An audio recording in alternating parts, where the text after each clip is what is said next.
Jennifer LeNoirs. I am just hopping on here before I actually even really feel ready. I saw something on Facebook this morning and I can't get it out of my head. So I wanted to really make this video for really that person that posted the question today on a Georgia homeschooling group. I am a new homeschooling mother myself. I've only been at it for a year. I feel a little bit like I'm an imposter coming on here telling you how to homeschool, how not to homeschool.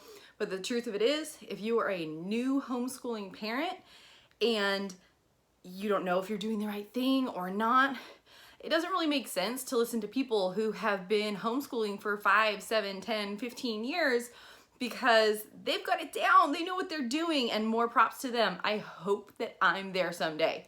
But right now, I am 1 year in. I figured out what worked for our first year, what didn't work for our first year, and I hope that these 3 things that I would change will help you out. So when we started homeschooling, I went all out over the top. I had to do the best for my son's education, and I really wish I had had these 3 rules for homeschooling my first year. Rule number 1, get over the fear of failing. If you are making the time to homeschool your child and give them the opportunity to be with you, you are not going to fail. If you are so worried that you will fail, you will not give yourself the opportunity to fail. I'm sure it sounds like I'm talking in circles because that's what it sounds like to me, but invest the time, invest the energy, and you will not fail.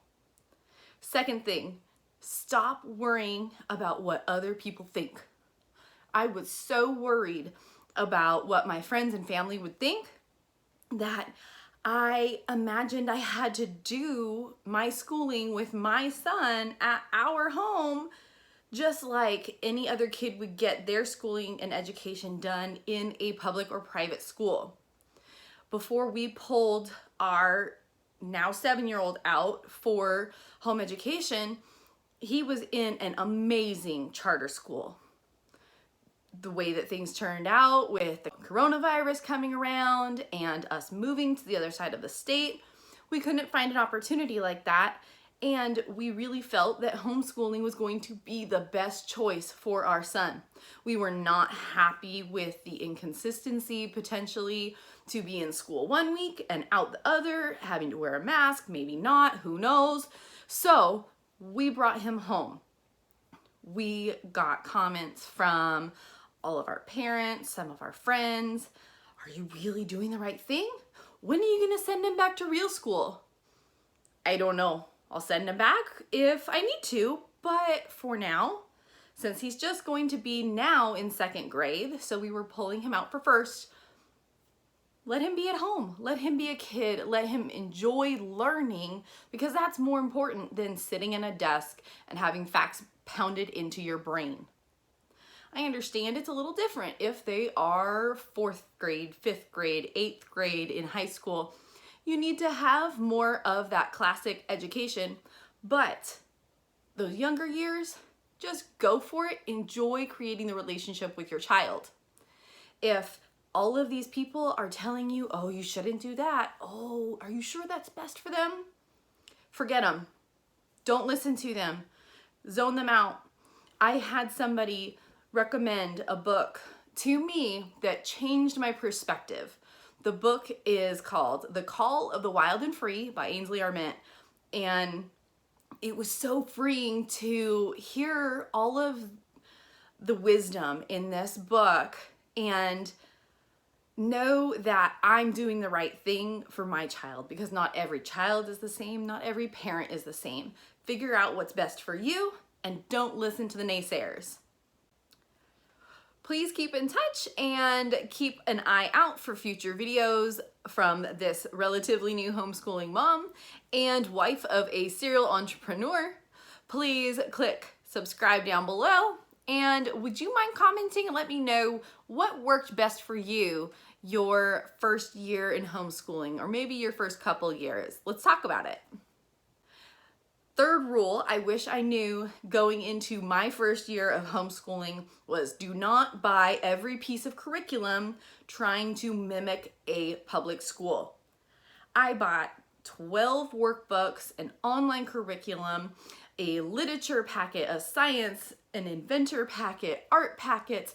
I went over the top because I was so worried that my first grader was going to be lacking some sort of educational component that his peers in a public or private school system would be receiving.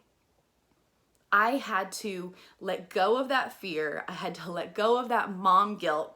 I am constantly ridden with mom guilt, and it is so hard to just let it go.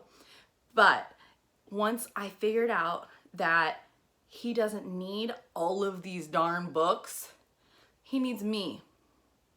He needs to go on adventures with me. He needs to have the connection with his family. He's been able to see his younger sister grow up her first year, and that has been a huge learning experience for him.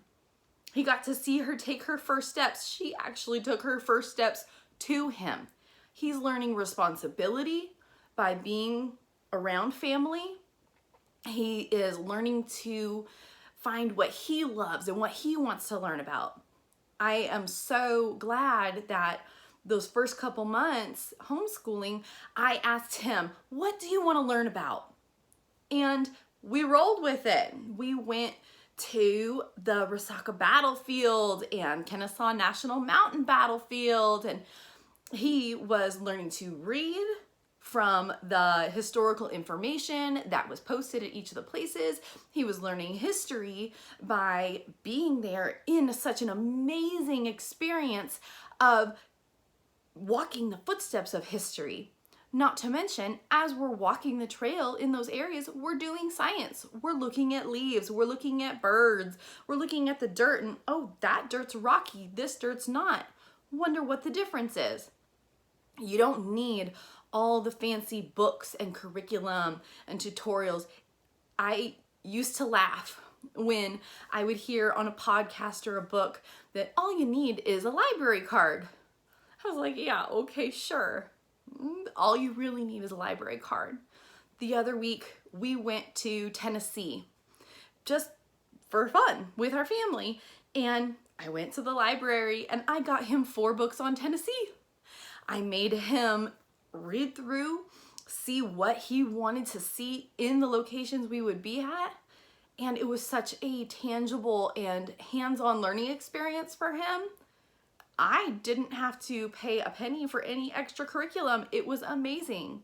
So don't worry about getting this and that to quote unquote fill in the spaces that his peers or her peers are getting in a public school system, because the relationships and the life experiences that you will be able to have walking side by side with your child through their education is going to be so much more rich and full of memories.